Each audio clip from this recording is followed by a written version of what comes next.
So hello everyone, कैसे हैं आप सभी। तो एक चीज़ मैं आपको पहले ही बता देता हूँ, ये वीडियो कोई स्टडी रिलेटेड नहीं है। स्टडी लेसन से इसमें कुछ भी नहीं होने वाले हैं। ये एक लाइफ लेसन है जिससे शायद आप रिलेट भी करोगे। तो अगर आप पे टाइम है तो आप देखिएगा, वरना आप स्किप कर सकते हो। तो देखो यार, जैसे आप सभी को पता है कि एसबीआई का रिजल्ट आ नहीं रहा है, आरआरबी नोटिफिकेशन भी आई नहीं, और आईबीपीएस का एग्ज़ाम पहले हो के बाद में ये भी पता नहीं है। पूरा मैस हो रखा है, कुछ समझ में नहीं आ रहा, जिस वजह से एट द एंड हो क्या रहा है कि एस्पिरेंट परेशान है। कुछ तो पढ़ भी नहीं पा रहे हैं, कुछ पढ़ने की कोशिश भी कर रहे हैं, तो वो फुल प्लेस्ड पढ़ नहीं पा रहे हैं। सेम मेरे साथ भी था, बट मैंने स्टडी शुरू कर दी थी। तो लास्ट 3-4 डेज से मेरे साथ जो हो रहा है वो मैं आपके साथ शेयर करता हूँ। लास्ट 3-4 दिनों में गवर्नमेंट हॉस्पिटल जो मेरे यहाँ का है, पर्सनल रीजन्स की वजह से मैं वहाँ गया। और जब I went to the hospital, मैंने कुछ चीज़ें देखी, मैं आपके साथ दिखाता हूँ। जनरली सबका अपना अपना मोटिवेशन का एक तरीका होता है। तो भाई कोई गाने सुनता है, किसी को कुछ खाना पसंद है, किसी को कहीं घूमने जाना पसंद है। तो लाइक मेरा थोड़ा अलग है भाई। मैं जब भी ऐसे बहुत लो फील करता हूँ ना, या बहुत खुश फील करता हूँ, मतलब खुश मतलब ऐसे ईगोइस्टिक वाला कि यार ये हो गया वो हो गया, या ऐसे बहुत दुखी कि यार कितना बुरा हो रहा है लाइफ में, क्या होगा। तो जनरली जब मैं बहुत दुखी होता हूँ, मैं एक बार हॉस्पिटल घूम के आता हूँ। लौंग खा रहा हूँ मैं, कोई ये नहीं बोलिए भाई गुटखा खा रहे हो क्या। लौंग खा रहा हूँ मैं, थोड़ा सा गला मेरा ठीक नहीं है। और जब बहुत ज़्यादा खुश होता हूँ तो एक बार शमशान घाट घूम आता हूँ। हंसना नहीं, मैं जस्टिफाई करता हूँ चीज़ों को, आप समझ पाओगे। क्योंकि ये दो ही चीज़ें सही हैं। माँ की दुनिया में सब कुछ भाई सिर्फ एक ऐसा चमकता हुआ है, पता नहीं कब चमकता हुआ बल्ब बुझ जाएगा, किसी को आइडिया नहीं है। तो लास्ट 3-4 डेज में I went to the hospital, some personal reasons, मैं गया वहाँ। मतलब हमारे एक बहुत ही क्लोज हैं, सगे भैया नहीं भैया हैं, उनकी तबीयत ठीक नहीं थी। तो मैंने वहाँ एक चीज़ देखी जो मैं आपके साथ शेयर करता हूँ। तो जो भीड़ आप देख रहे हो, ये पर्ची काउंटर्स की भीड़ है, जहाँ पे आपकी पर्ची कटती है, मतलब जिसमें आप अपॉइंटमेंट लेते हैं डॉक्टर से मिलने के लिए, और आप लाइन पे लगते हो। तो ये जो क्राउड आप देख रहे हो, ये वहाँ का है, गवर्नमेंट हॉस्पिटल हमारे शहर का। उसके बाद ये जो भीड़ आप अभी देख रहे हो, ये भीड़ है भाई हमारे ब्लड टेस्ट के लिए। ये क्राउड इतना ज़्यादा है कि भाई स्पेस नहीं है यहाँ खड़े होने की, है ना। तो मेरे केस में एटलीस्ट हमें 3-4 यूनिट ब्लड की आवश्यकता थी, उसके लिए ब्लड टेस्ट करवाना। तो ये क्राउड ब्लड टेस्ट के लिए है। और भाई इससे भी बुरी हाल थी ब्लड की, क्योंकि जब आपको नीड होती है किसी भी चीज़ की, तो वो आपको मिलता नहीं है। तो हम ढूंढ रहे थे कि भाई कुछ भी मिल जाए, कैसे भी मिल जाए। तो भाई हमें जो ब्लड ऑफ़र हुआ वो हुआ भाई 3500 रुपये पर यूनिट के हिसाब से, ठीक है। तो ये हमें ब्लड ऑफ़र हुआ कि भाई इतना दे दो, 1 यूनिट का आप तो हो जाएगा। उसके बाद हमें एक रूम लेना पड़ता अगर प्राइवेट। अब भाई प्राइवेट रूम अगर लोगे तो आपको पता है कि आपको सम कॉस्ट देनी पड़ती है, थोड़ा सा फ्यू कॉस्ट होती है जो आपको देनी पड़ती है गवर्नमेंट हॉस्पिटल में भी। तो हमने वो पता किया, तो पता चला कि भाई 1200 रुपये के आसपास उसकी कॉस्ट है। एंड अगर आप ब्लड चढ़ाते हो प्राइवेट रूम्स में, तो आपको वहाँ एक्स्ट्रा 1000 रुपये देने पड़ेंगे। और गवर्नमेंट हॉस्पिटल के हाल आपको पता ही है कि क्या है। तो शुक्र है भगवान की दया से कि वो भैया की फैमिली स्टेबल थी, उन्होंने चूज़ किया, ऑप्ट किया कि भाई हम प्राइवेट दिखाएंगे, जब इतने पैसे लगने हैं तो क्यों ना बेटर लगे। उन्होंने डॉक्टर स्विच करके प्राइवेटली ट्रीटमेंट शुरू कर दिया अपना। बट 3-4 दिनों में पहले कोशिश ये थी कि गवर्नमेंट में अगर जाके चीज़ें ठीक हो सकती हैं लीस्ट पैसों में, तो बहुत बढ़िया है। तो ये बताने की वजह ये है यार कि देखो, उनके पास तो पैसे थे, उन्होंने तो प्राइवेटली ऑप्ट किया कि हम चलो जब पैसे लग ही रहे हैं 10-20-25 हज़ार रुपये लगने तो कोई इशू नहीं है। लेकिन भाई जैसे कि हम हैं, आप हैं, मैक्सिमम लोग भाई हम में से मिडिल क्लास फैमिली से हैं, शायद 10,000 रुपये भी ट्रीटमेंट पे दे पाना बहुत मुश्किल है ना। क्योंकि हम कैसे अरेंज करते हैं वो हमें पता होता है। तो लाइक इन 3-4 दिनों मैंने हॉस्पिटल के भाई खूब चक्कर काटे हुए हैं, मैंने देखा हुआ। तो भाई वहाँ पे लिटरली लोग यार, गवर्नमेंट हॉस्पिटल यार, बेड भी मिल जाए बहुत बड़ी बात है। कोई नीचे लेटा हुआ है, किसी की डिलीवरी होनी है, किसी का पैर फ्रैक्चर्ड है, कोई जला हुआ है, किसी की तबीयत बहुत ख़राब है, किसी को कुछ, किसी को लिटरली भाई वहाँ ना लोग ऐसे भीख मांग रहे हैं भगवान से कि हे भगवान मेरी ज़िंदगी बचा ले, मुझे थोड़ा वक्त दे दे जीने के लिए। किसी का बच्चा पड़ा हुआ है, किसी के पिता पड़े हुए हैं, किसी की माँ पड़ी हुई है, किसी की बहन, किसी का भाई, सारे रिश्ते ज़मीन पे पड़े हुए हैं। सिर्फ भाई रो रहे हैं लोग कि कैसे तैसे ठीक हो जाए।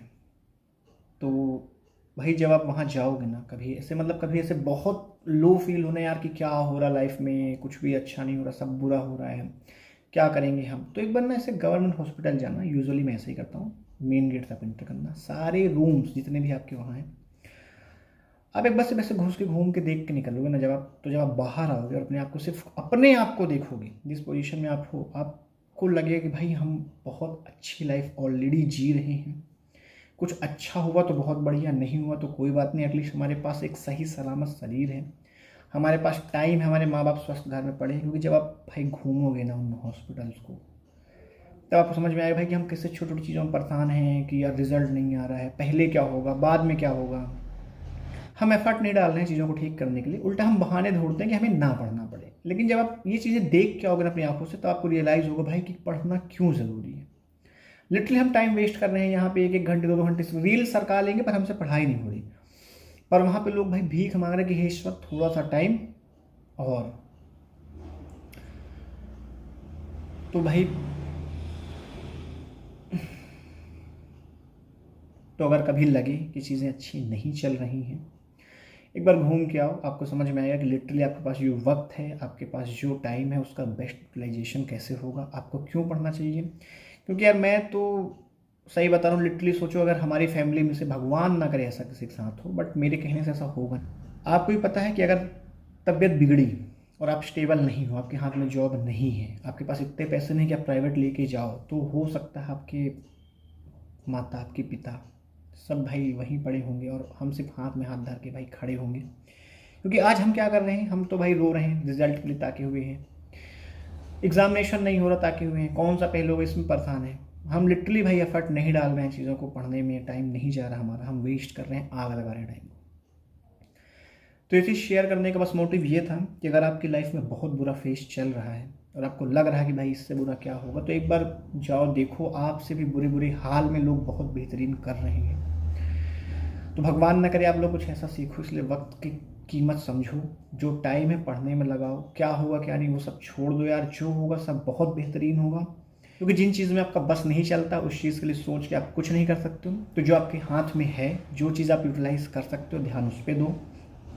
क्योंकि यूजुअली भाई सब के लाइफ में कभी ना कभी एक फेज़ आता है, सबकी फैमिलीज तो कोई ना कोई एक पर्सन बहुत बीमार होता है, बहुत क्रिटिकल कंडीशन पे जाता है, तब एहसास होता है कि लिटरली पैसे होने बहुत ज़रूरी है। काश जॉब में होते तो चीज़ें थोड़ा सा अच्छी होती, बेटर होती, बट हो गए, हम क्या कर रहे हैं, हम टाइम वेस्ट कर रहे हैं। तो भाई मैं तो औकात देखा ही अपनी, मैंने रियलिटी देखा है। तो अगर आपको भी लग रहा है कि भाई मन नहीं करता पढ़ने में, बेड में पड़े रहो, उसी में अंदर रील सरका लो, तो एक बार उठो, टाइम निकालो 1 घंटे का, जाओ अपने सरकारी अस्पताल जाओ, घूम के आओ, देखो कि कैसे लोग जी रहे हैं भाई। शायद आपको एहसास हो कि आपके पास जो वक्त है, आपके पास 2 वक्त की रोटी है, आपके पास अच्छा घर है, आप सुकून से सो पा रहे हैं, वही कितनी बड़ी उपलब्धि है। तो रिजल्ट का डिले होना, कैलेंडर का ना आना, ये सब तो उसके सामने नेग्लिजिबल हो जाता है भाई कि क्या होगा, बस करते चलो जो अभी है।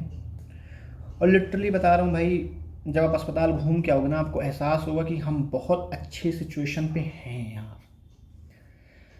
तो बस एक लाइफ लेसन था जो मैंने पिछले 2 4 दिन में सीखा हुआ है, उम्मीद करता हूँ आपके काम आएगा।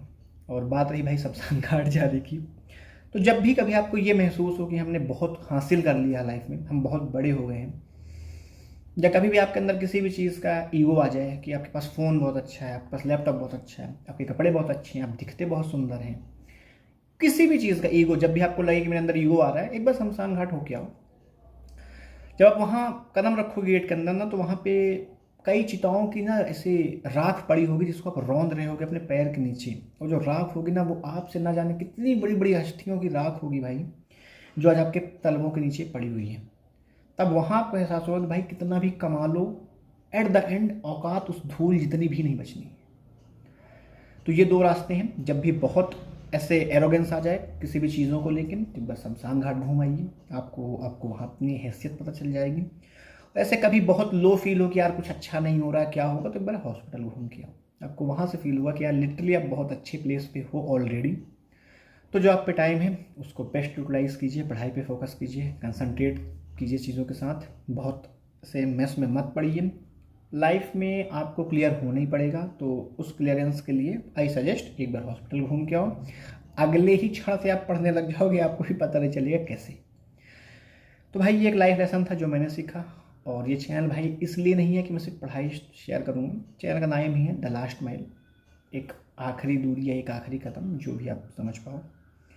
तो भाई मैं इस पे हूँ, आज हूँ, आगे भी रहूँगा। लाइफ में एग्ज़ाम निकले ना निकले, मैं लाइफ में क्या कर रहा हूँ, कैसे कर रहा हूँ, मैं सब कुछ इस पर शेयर करूँगा। ये चैनल सिर्फ पढ़ाई रिलेटेड नहीं है, ये मेरी एक जर्नी जिसे मैं रिकॉर्ड कर रहा हूँ। ताकि अगर मैं बचूँ 70-80 साल में, अगर मैं जिंदा रह गया भाई तो एटलीस्ट मैं देख पाऊँ कि मैंने कहाँ से शुरू किया था और मैं आज कहाँ पे हूँ। अपने बच्चों को एग्जाम्पल दे पाऊँ कि भाई देखो यहाँ से मैंने शुरू किया था, यहाँ तक आया हूँ, लोगों के लिए एग्जाम्पल सेट कर पाऊँ कि भाई मैंने भी किया है। तो जो भी होगा मेरी लाइफ का, अच्छा बुरा, सुख दुख, उतार चढ़ाव, मैं सब इस चैनल के साथ शेयर करूँगा। तो बस एक लाइफ लेसन मेरी लाइफ का ये भी था जो मैंने आज आपके साथ शेयर किया। उम्मीद करता हूँ चीज़ें, अब इसमें पसंद या ना पसंद आने वाला तो कुछ तो है नहीं यार, लेकिन कुछ ना कुछ आपने सीखा होगा। तो बस आज की इस वीडियो को यहीं तक रखेंगे। माफ़ कीजिएगा, ये कोई पढ़ाई से जुड़ा वीडियो नहीं था। अगर किसी का टाइम वेस्ट हो गया हो तो उस चीज़ के लिए भाई माफ़ी चाहता हूँ मैं, लेकिन फिर भी हो सकता है आपको चीज़ें सीखने मिली हो। तो आज की इस वीडियो को बस यहीं तक रखेंगे, फिर मिलेंगे किसी और दिन किसी और वीडियो में।